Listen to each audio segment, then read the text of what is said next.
तो जय महाराष्ट्र, भारत माता की जय। अगला topic AC circuit, Maharashtra state board part 2 physics का एक इम्पॉर्टेंट चैप्टर और इसके न्यूमेरिकल्स हम करेंगे। फिर वही बात, नोट्स ओपन रखें, क्वेश्चंस को खुद ट्राई करें अगर आपको आता है तो। ये आपके लिए एक चैलेंज होगा। क्वेश्चन देखिए और पॉज करिए और सॉल्व करिए।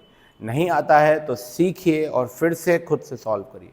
थोड़ा थोड़ा वक्त लगेगा लेकिन एंडिंग में सब कुछ क्लियर हो जाएगा। तो हमारा जो सबसे पहला बेसिक होगा, जो सबसे पहला टाइप होगा, जिसमें मैं आई करंट की मैं बात करूंगा आपसे। I is equals to I naught sine omega t, इस फॉर्मूले से दिया जाएगा। और फिर जो EMF होगा हमारा, E is equals to E naught sine omega t. आप इस फॉर्मूले को जानते हैं, हमने थियरी में ये पढ़ रखा है, ठीक है। अभी IRMS ये रूट मीन स्क्वायर करंट है, जिसकी value I naught by root 2 होगी। इसी प्रकार ERMS की value E naught by root 2 होगी। रूट 2 की वैल्यू 1.414 होती है। रूट टू की वैल्यू 1.414 होती है, पर यहाँ रूट 2 डिवीजन में है, तो डायरेक्ट 1/√2 की वैल्यू 0.707 याद रखने में आपकी भलाई है। अगर आप ये याद रखते हैं तो ये बहुत अच्छा होगा, ठीक है। सिमिलरली यहाँ भी आप ऐसा ही कर सकते हैं। 1/√2 के जगह 0.707 इंटू ई नॉट, ये हो गया आपका ERMS। अब हमारे इन बेसिक्स के साथ हम चलते हैं हमारे न्यूमेरिकल की तरफ। सवाल पढ़िए। सवाल में हमें 50 साइकिल्स एसी सर्किट में इफेक्टिव करंट बोला है। बेटा इफेक्टिव करंट वो करंट जो हमको मिलता है, और वो है RMS करंट, जिसकी वैल्यू है 5 एम्पियर। बात याद रखना, RMS current is effective current. तो IRMS मैंने आपको गिवन डाटा वगैरह लिख के रख दिया है ताकि कम समय में हम लोग इसको सॉल्व कर सकें। स्मॉल टी की वैल्यू 1/600 सेकेंड्स पे हमको करंट पूछा है, ठीक है। और उसके पहले पूछा है what is the peak value. Peak value I not, maximum current. तो मैक्सिमम करंट के लिए हमारा फॉर्मूला क्या आएगा? पहले तो IRMS का formula I naught upon root 2, फिर I नॉट का फॉर्मूला रूट 2 गया इस तरफ, रूट 2 इंटू IRMS। रूट 2 की वैल्यू आप सब्सटीट्यूट करिए 1.414 into IRMS 5 ampere into 5, 1.414 into 5 करिए, 5 इंटू 1.414 इज इक्वल टू 7.07। तो जैसे ही आपने इसको सॉल्व किया आपको I नॉट मिल गया। I नॉट हमारा मैक्सिमम करंट होता है, I नॉट मिल गया 7.07। चेक कर लीजिए। तो इसे एम्पियर में लिख दें, ये करंट है, ये है मैक्सिमम करंट, और इफेक्टिव मतलब RMS करंट। ये हमने सीखा। नेक्स्ट क्वेश्चन कहता है what is the current 1/600 seconds. मतलब किसी इंस्टेंट ऑफ टाइम पे जब करंट पूछे तो आपको क्या करना है? आपको I is equal to I naught sine omega t का फॉर्मूला लगाना है। अब I नॉट हमारे पास है 7.07, मैंने लिख दिया 7.07, ठीक है। साइन है, साइन हमने लिख दिया। ओमेगा और टी को मैं ब्रैकेट में पुट करूंगा। ओमेगा आपको पता है 2πn या 2π फ्रीक्वेंसी होता है। फ्रीक्वेंसी 50 साइकिल्स बोली है, 50 साइकिल्स, तो 50, तो मैं यहां लिख रहा हूं 2 इंटू पाई इंटू 50 इंटू, देखिए ये क्या हो गया 2πn, n या फ्रीक्वेंसी या f, 2πf ओमेगा की जगह इंटू टी 1/600। ये वो स्मॉल टी है जो उन्होंने हमें दिया है, इंस्टेंटेनियस टाइम। अगर आप इसको सॉल्व करें 5 1 जा 5 12 जा 2 1 जा 2 6 जा, तो ये बचता है ब्रैकेट में π/6, साइन π/6 1/2, 7.07 इंटू साइन π/6, साइन π/6 1/2। इसको आप सॉल्व करेंगे, आपका I का आंसर आ जाएगा। आप खुद से सॉल्व करिए। सो आपको मिलता है answer I is equal to 3.535 ampere. अब इस सवाल को सॉल्व करते हैं, ये भी सेम चीज से सॉल्व होगा। टाइम रिक्वायर्ड फॉर 50 हर्ट्ज, मतलब जो फ्रीक्वेंसी दे रखी है हमको 50 हर्ट्ज। आप लोग इसे पॉज करके रीड करके खुद से ट्राई करें। Change current its value from 0 to the RMS value. तो सबसे पहले मैं IRMS या I की वैल्यू लिख लेता हूँ। I is I not sine omega T. मैं आपको समझा दूं कि ये इफेक्टिव करंट होता है, मतलब आरएमएस करंट होता है। तो मैं अगर इसमें से इसकी वैल्यू निकालना चाहूँ तो ये आ जाता है I upon I naught is equals to sine omega t. फिलहाल इसे हम बाद में सॉल्व करेंगे। अब मैं I अपॉन आई नॉट का और एक इक्वेशन निकालता हूँ। देखो बेटा, I इज इक्वल्स टू या I R M S is equals to I naught by root two होता है क्या? जरा खुद से पूछिए। आई नॉट को नीचे लाइए, सो I अपॉन आई नॉट हो जाएगा 1 बाई रूट टू। तो यहाँ जो I अपॉन आई नॉट हमारे पास है, क्या उसकी जगह मैं 1 बाई रूट टू सब्सटीट्यूट कर दूँ? कर सकता हूँ। So 1 by root two is equals to sine omega t. इससे हमें ओमेगा टी की वैल्यू 45 डिग्री मिलती है, पाई बाय 4 मिलती है, क्योंकि sine theta 1 by root two तब होता है जब ओमेगा टी पाई बाय 4 हो। तो ये ओमेगा टी की वैल्यू पाई बाय 4 मतलब 45 हम लिख सकते हैं। इस इक्वेशन से हमने क्या सीखा, देखिए ध्यान से आप लोग। Sine omega t 1 by root two कब होगा? जब ओमेगा टी पाई बाय 4 होगा। तो टी को यहीं रखें, ओमेगा आप नीचे लेके जा सकते हैं या आप ओमेगा की वैल्यू सब्स्टिट्यूट करिए। तो 2 pi f into t is equals to pi by 4। दोस्तों पाई पाई कैंसिल, 2f को नीचे भेज दीजिए। t is equals to 1 upon 2f4, 2f4, 2 into 4 8। तो मैं उसको ऐसे लिख देता हूँ, 2 इंटू 4 8 इंटू फ्रीक्वेंसी। देखिए 2 नीचे गया इंटू फ्रीक्वेंसी, फ्रीक्वेंसी हमारी है 50, फ्रीक्वेंसी हमारी है 50। तो t is equals to 1 by 8 into 50, 8 5 40, साथ में एक जीरो और है, सो 1 बाई 400 सेकेंड्स। मैं थोड़ा फास्ट पढ़ा रहा हूँ, आप इसको थोड़ा स्लो करके देखिए, और अगर आपको आता है तो जिंदाबाद है, वेरी गुड। आगे बढ़ते हैं हम अगले ज़रूरी हिस्से की तरफ। प्योरली रेजिस्टर या purely resistive circuit, pure inductor, purely inductive circuit and pure capacitor, purely capacitive circuit. अगर एक एसी सर्किट में प्योर रेजिस्टर लगाया हुआ हो, अगर फॉर एग्जांपल इस तरीके से एक एसी सोर्स है और आपने एक प्योर रेजिस्टर यहाँ लगा दिया है, सिर्फ प्योर रेजिस्टर, तो जो ईएमएफ का इक्वेशन होगा E naught sine omega t I is equals to I naught sine omega t. समय बचाने के लिए मैंने सब कुछ लिख दिया है, ये फॉर्मूलेज आपको आने चाहिए, न्यूमेरिकल सॉल्व हो जाएगा। वहीं प्योरली इंडक्टर सर्किट, लेकिन पहले अगर आप यहाँ देखें तो दोनों बिल्कुल फेज में है। E naught I naught sine omega t sine omega t, ना तो प्लस पाई बाई टू ना तो माइनस पाई बाई टू, बिल्कुल फेज में है, इसको इन फेज कहा जाता है।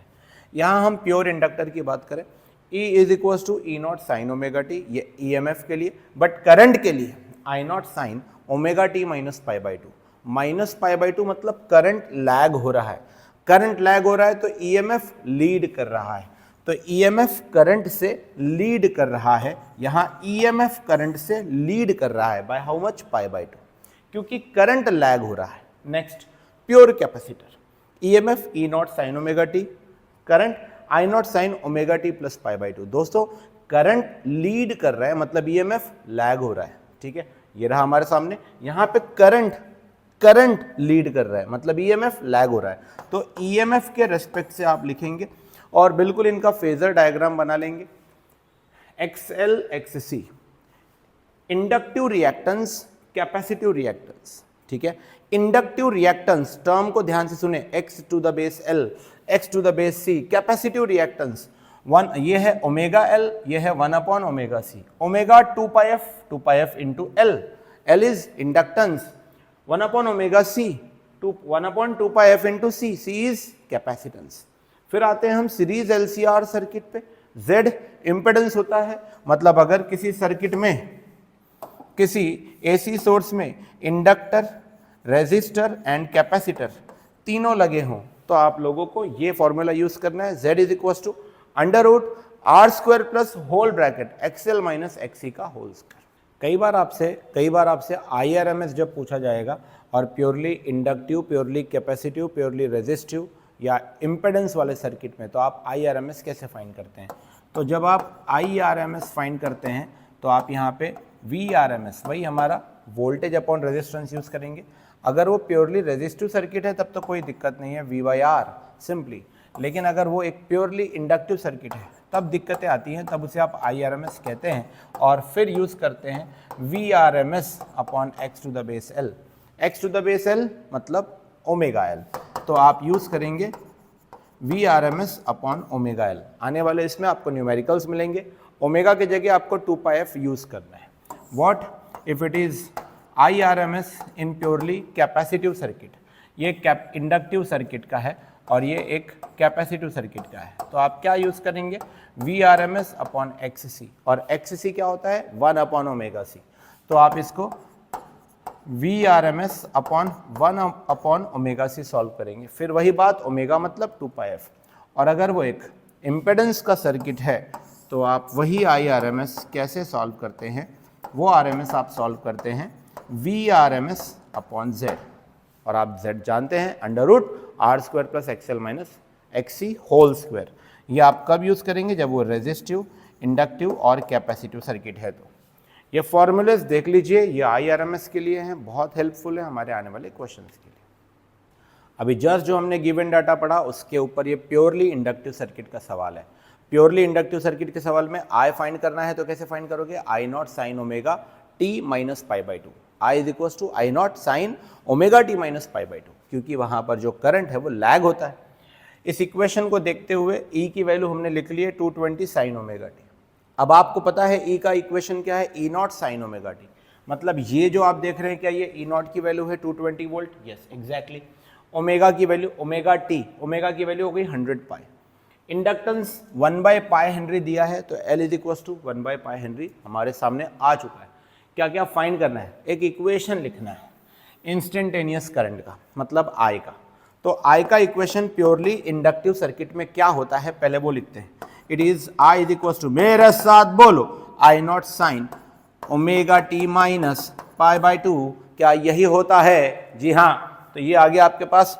अब इनकी वैल्यूज को हमें सब्स्टिट्यूट करना है, तो पहले I0 कैसे निकालते हैं, जो ट्रिक दे रहा हूं उसे देख लीजिए। Voltage upon resistance, voltage is E0, जब ये नॉट तो ये भी नॉट मैक्सिमम। ये एक प्योरली इंडक्टिव सर्किट है, तो इसका जो रेजिस्टेंस होगा ओमेगा L, इंडक्टिव रिएक्टेंस जिसको हम कहते हैं ओमेगा L। इससे साफ साबित हो गया E0 तो है मेरे पास 220, पर क्या मेरे पास ओमेगा L है, नहीं, उसमें से क्या है ओमेगा और क्या है L, तो ओमेगा इंटू L कर दूंगा तो क्या मुझे ओमेगा L मिल जाएगा। चलिए पहले I0 फाइंड करते हैं, तो I0 is equal to E0, E0 is 220 upon omega L, omega is 100 pi into L is 1 by pi, pi by by cancel, क्या बचा 220 अपॉन 100, 2.2 वोल्ट, 2.2 एम्पियर, तो ये हमारा I0 आ गया 2.2 एम्पियर। ठीक है, ये आप ध्यान रखें कि I0 की वैल्यू हमारे पास में आ गई 2.2, क्योंकि 220 अपॉन 100 आने वाला है, देखो 220 अपॉन 100 तो 2.2। तो इक्वेशन अब लिख डालते हैं, सबसे पहले हम इक्वेशन लिखेंगे। ठीक है, आराम से सॉल्व करिए, मैंने इक्वेशन लिखा है, चेक करो। I0 पहले फाइंड किया, कैसे फाइंड किया, E0 अपॉन ओमेगा L, है ना। E0 यहाँ से आ गया इस इक्वेशन से, E0 sign omega t, omega की वैल्यू 100 पाई। बस चलें, अब ये वैल्यू को उठा के इस इक्वेशन में सब्स्टिट्यूट कर देते हैं, तो ये आ गया I is equal to I0। I0 कितना है बच्चों 2.2 साइन ओमेगा t, ओमेगा कितना है बेटा 100 पाई, तो वो 100 पाई आप लिखेंगे, 100 पाई ओमेगा t, तो t के जगह पे डायरेक्टली आप क्या लिखेंगे t, right, omega t minus pi by 2, okay, so minus pi by 2, that's your answer. ये आपका पहला हुआ, ये आपका पहला जवाब हुआ, I is equal to I0 sine omega t minus pi by 2, that's your first answer. अब आपसे क्या पूछा गया है, what will be the reading of the AC galvanometer. Galvanometer क्या रीड करता है भाई, current. AC galvanometer IRMS। So जब आप IRMS फाइंड करेंगे, सो IRMS कैसे फाइंड करेंगे, I0 बाय √2। क्या मैक्सिमम करंट अपने पास है, जी हाँ है 2.2, तो ये आ गया 2.2 इंटू 0.707। कैसे किया मैंने, 1 बाई √2 का मतलब 0.707 डायरेक्टली लिख दिया। अब भाई इतना तो मल्टीप्लाई करो, जल्दी करो। So you have IRMS as 1.55 ampere, that's your final answer, note it down. Next question हमारा कैपेसिटिव रिएक्टेंस पर है। सवाल को पॉज करके पढ़ लीजिए और खुद से सॉल्व करिए, यही आपकी प्रैक्टिस होगी। फाइंड द कैपेसिटिव रिएक्टेंस, मैंने सब कुछ लिखा है।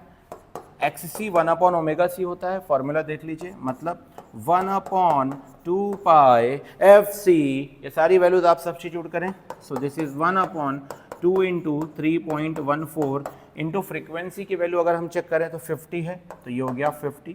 कैपेसिटेंस की वैल्यू 15 इंटू 10⁻⁻6 माइक्रोफेराड था, तो 15 इंटू 10⁻⁻6। जैसे ही आप इसको सॉल्व करते हैं तो आपको XC की वैल्यू ओम्स में आ जाती है, समथिंग 212.2 ओहम। दोस्तों स्किप नहीं करना है, इस पूरे कैलकुलेशन को अच्छे से सॉल्व करना है। ये हमने क्या फाइंड किया है, फाइंड द कैपेसिटिव रिएक्टेंस। जी हाँ, हमने सॉल्व कर लिया। नेक्स्ट आगे बढ़ते हैं। आगे बोला गया है एंड द करंट, दोनों करंट फाइंड करने हैं। दोनों कौन से, एक RMS और एक पीक। IRMS कैसे निकलता है, IRMS कैसे निकलता है, देखिए ये पार्ट 2 है भाई, ये पार्ट 2 है, इसमें आपको एक्स्ट्रा मार्क्स मिलेंगे। मतलब 2 मार्क का है तो 1 मार्क यहाँ 1 मार्क यहाँ। IRMS कैसे निकालेंगे आप, VRMS अपॉन XC, ठीक है, वोल्टेज अपॉन रेजिस्टेंस, बिल्कुल वही तरीका है, voltage upon resistance. VRMS I guess हमारे पास में है, हमारे पास में VRMS है 220, तो ये आ गया 220 अपॉन XC, अभी हमने फाइंड किया है 212.2। इससे अगर आप सॉल्व करेंगे तो आपको IRMS की वैल्यू 1.03 समथिंग एम्पियर मिलना चाहिए। इसी के आसपास कुछ मिल सकता है, थोड़ी बहुत वैल्यू अगर चेंज होगी तो सॉरी उसके लिए, बट आप इसको सॉल्व करेंगे IRMS 1.03 एम्पियर। अब IRMS मिल गया, IRMS कैसे मिला, वोल्टेज अपॉन रेजिस्टेंस। तो Imax ढूंढना आसान है, क्योंकि IRMS is I0 upon √2, I0 upon √2। यहीं पे सॉल्व कर लीजिए कहीं पर भी, ये देखिए IRMS is equal to I0 upon √2, 1/√2 होता है 0.707, उसको I0 से मल्टीप्लाई कर दो। पर हमारे पास IRMS पहले से है, √2 को उस तरफ लेकर चले जाओ। मैं आपके लिए यहाँ सॉल्व कर देता हूँ। देखिए हमें कौन चाहिए, हमें चाहिए, हमने IRMS ढूंढ लिया, हमें कौन चाहिए, हमें चाहिए I0। तो I0 is equal to IRMS into √2, ठीक है। How much is IRMS, check कर, 1.03 into √2 is 1.414, and this will give you your answer 1.45 nearly ampere is our I0। okay guys, अगला जो सवाल है, a capacitor of 100 microfarad, coil दिया है resistance की, इंडक्टेंस दिया है, RLC आपको दिया हुआ है, चेक कर लीजिए, 110 वोल्ट 50 हर्ट्ज। तो ये जो है RMS है और ये फ्रीक्वेंसी है, तो VRMS और फ्रीक्वेंसी हमसे पूछा है calculate the IRMS value of the current in the circuit. तो आपको IRMS वैल्यू बताना है करंट का सर्किट में, करें IRMS हमें निकालना है। तो IRMS जो होगा वो होगा VRMS अपॉन Z। तो जब आप Z क्यों ले रहा हूँ मैं, वोल्टेज अपॉन रेजिस्टेंस। अब जो है R भी है, L भी है, C भी है, तो अब जो रेजिस्टेंस होगा कंबाइन उसे आप इम्पेडेंस कहेंगे, क्योंकि वो रेजिस्टर, इंडक्टर और कैपेसिटर की वजह से। तो सबसे पहले VRMS हमें दिया है, जी हाँ, Z फाइंड करना बहुत ज़रूरी है। Z का formula Z is equal to whole under root R² plus XL minus XC का होल स्क्वायर। चैलेंज लो और इसको सॉल्व करो। मैं आगे बढ़ता हूँ, देखिए सबसे पहले XL फाइंड करते हैं। x to the base L is omega L, omega is 2 pi f into L। एक एक स्टेप करेंगे हम। 2 इंटू 3.14 इंटू फ्रिक्वेंसी हमको दी है 50 इंटू इंडक्टेंस L की वैल्यू दी है 0.5, तो ये आ गया 0.5। This will give you something like 157.1। तो ये हमारा XL का वैल्यू हो गया है, XL, और इसे आपने ओहम में लिया, मैंने चेक कर लिया है, ये करेक्ट आंसर है, पर आप चेक करिए आपका आता है यानी। फिर आगे बढ़ेंगे XC के तरफ। XC होता है 1/ωc, ये होगा 1/2 into pi into f into C. फिर हमारे पास में जो वैल्यूज़ है 1/2 इंटू 3.14 इंटू फ्रिक्वेंसी 50 इंटू आपका जो कैपेसिटेंस है 100 माइक्रोफेराड, जिसको मैंने ऐसे एडजस्टमेंट करके सॉल्व कर दिया और 10⁻⁻4 ला लिया है, 10⁻⁻4। सो ये समथिंग 31.8 समथिंग लाइक दैट, ऐसा ही कुछ आंसर है, आप चेक करेंगे। ये आपका आ गया है XC, और ये भी ओहम में होगा। देखिए हमें अब क्या क्या मिल चुका है, हमको मिल चुका है XL, हमको मिल चुका है XC, हमारे पास है पहले से R। अगर हम इस फॉर्मूले में सब्स्टिट्यूट करते हैं तो हमको z मिलेगा और z को हम इस फॉर्मूले में सब्स्टिट्यूट करेंगे। ठीक है, आप नोट करिए, मैं आगे बढ़ता हूँ। तो ये सारी चीज़ें सॉल्व करने के बाद में R है XL समथिंग 157.1 ओहम आया था और XC हमको मिला था 31.8 ओहम। अब हम लोग Z बड़े कंफर्टेबली सॉल्व करेंगे, अंडर रूट लेंगे R² plus XL minus XC का होल स्क्वायर, तो Z is equal to under root. देखिए आप चाहें तो आप पूरा स्क्वायरिंग कर दें, अगर आप स्क्वायरिंग करते हैं तो ये स्क्वायर हो जाएगा, ये R का स्क्वायर, R की वैल्यू 50 का स्क्वायर प्लस XL की जो भी वैल्यू है 157.1 माइनस XC की वैल्यू चेक कर लीजिए आप 31.8। आप इसका क्या कर दीजिए टमाटरों, स्क्वायर, और जैसे आप इसको सॉल्व करते हैं तो आपको Z² की वैल्यू 18,200 मिलेगी। समय बचाने के लिए मैं आपको ये सब बता रहा हूँ क्योंकि अभी मंडे को आपका फिजिक्स का पेपर है, तो है ना, तो हम लोग यही कर सकते हैं। Z² की वैल्यू 18,200 मिलेगी। अब इसका स्क्वायर रूट निकाल लीजिए, 134 पॉइंट समथिंग आने वाला है, निकालिए आप लोग तब तक। तो आफ्टर कैलकुलेशन हमको मिल गया है Z की वैल्यू 134.9 ओहम। ठीक है दोस्तों, तो ये Z हुआ हमारा। अब हमसे क्या पूछा गया था, IRMS is VRMS upon Z। So IRMS final green answer अपना आना चाहिए भाई। क्या आंसर आने वाला है, VRMS से 110 अपॉन Z 134.9, जो भी है ये सॉल्व करिए और आपका आंसर आ जाएगा। सो IRMS की जो वैल्यू हमारी आ जाएगी 0.81 एम्पियर।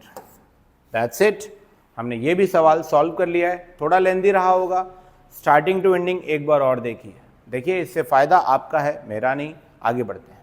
यहाँ एक छोटा एरर सवाल टाइपिंग में ऐसा मिस्टेक हुआ है कि R हमने 50 ओम लिया तो सही है, बट यहाँ 500 दिखाई दे रहा है। इसे आप कंसीडर 50 ओहम करेंगे, इसलिए इस वीडियो को पॉज करके मैंने रीशूट करके डाला है आपके लिए, ये ध्यान रखें।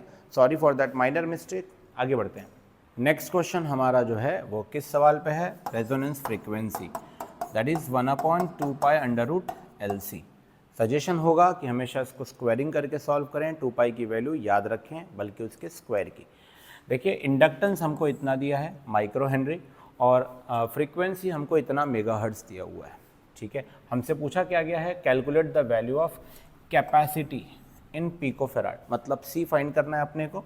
तो हम उसको कैसे सॉल्व कर सकते हैं, अगर रेजोनेंस फ्रीक्वेंसी का फॉर्मूला यूज़ करें तो it will give us 1/2 pi under root LC, squaring both the side.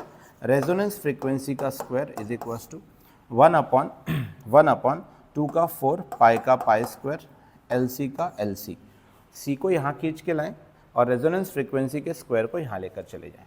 अगर आप ऐसा करते हैं तो C is equals to 1/4 into 3.14 का स्क्वायर इंटू इंडक्टेंस चेक करिए 101.4 into 10 to the power minus 6, 101.4 into 10 to the power minus 6 into ये frequency का स्क्वायर नीचे आ गया था मल्टीप्लिकेशन से डिवीजन में। फ्रीक्वेंसी हमको दे रखी है 10 टू द पावर 6, उसी का स्क्वायर हम कर देंगे 10 टू द पावर 6 का स्क्वायर। इसको हमें पूरा सॉल्व करना है। तो जब आप इसको सॉल्व करेंगे तो it will give you something like 2.497, मैं इसे मिटा रहा हूँ, into 10 to the power -10 farad. Capacitance का यूनिट फैराड होता है।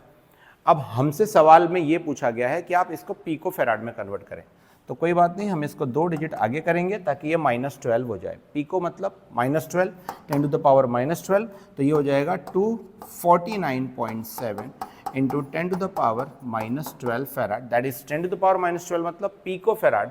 तो आप इसको 249.7 पीको फैराड लिख सकते हैं। That's your answer.